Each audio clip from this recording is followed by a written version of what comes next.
Hello বন্ধুরা, আমি ভাবলাম বাড়িতেই জলো চিপস বানানো যাক। তো এর জন্য আমি এনেছি, এটা হলো মেড অ্যাঙ্গেল। তো এটা দিয়ে আমি জলো চিপসটা বানাবো। সব থেকে মেন সেটা হচ্ছে লঙ্কার গুঁড়ো। আমি সেটা দিয়ে এই জলো চিপসের উপরে মাখিয়ে বানাবো জলো চিপসটা। তো এটা হলো মেড অ্যাঙ্গেল, এই দেখুন। তো এটা অল্প একটু ভেঙে গেছে, প্যাকেটে জোরে হয়েছিল, ঝাঁকি লেগেছিল, তাই ভেঙে গেছে। এর ভিতরে আমি লঙ্কার গুঁড়োটা দেবো এখন। এই বাটিতে লঙ্কার গুঁড়োটা আছে, তো আমি উপর সাইডটা ভালো করে মাখাই।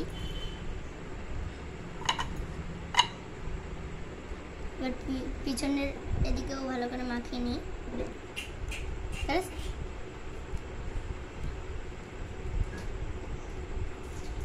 তো ভালো করে মাখিয়ে নিয়েছি, এবার চলো খাওয়ার পর। তো আমার একটু ভয় ভয় করছে, তো তাও আপনাদের জন্য আমি এটা খাবো। তো এটা খেতে কিন্তু আমার খুব ভয় করছে, পরে কি হবে। তো এটা কিন্তু লঙ্কার গুঁড়ো অনেকটা আছে, তাও খেয়ে নিই দেখি। তো চট করেই আমি এটা খেয়ে নিই।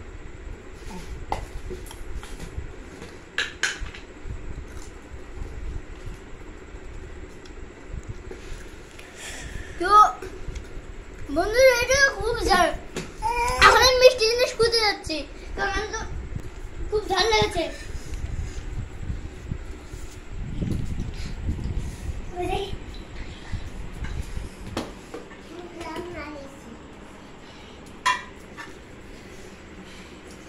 তো আমি তো কিচ্ছু পেলাম না মিষ্টি খাওয়ার, তো এর জন্য জল দিয়ে আবার অ্যাডজাস্ট করতে হলো।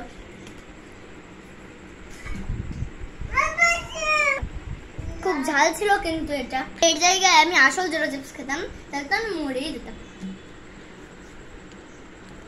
আসলে এটা খুব ঝাল ছিল, আমি অল্প একটু খেয়েছি। ও মানে মিষ্টি জিনিস কিছু পায়নি, ওর জন্য ওকে জল দিয়ে অ্যাডজাস্ট করে নিতে হলো।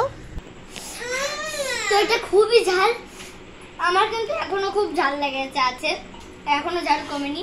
তো আমি কিন্তু কাশ্মীরি লঙ্কার গুঁড়োটা নিইনি, আমি ঝাল লঙ্কার গুঁড়ো নিয়েছি, একদম ঝাল লঙ্কার গুঁড়োটা, মানে একদম লাল লঙ্কার গুঁড়োটা সেটা। তো আপনারাও কিন্তু এটা ট্রাই করতে পারেন বাড়িতে। তো আমি তো ট্রাই করেই নিলাম। তো আজকের জন্য বাই, হ্যাঁ, পরের কোনো ভিডিওতে।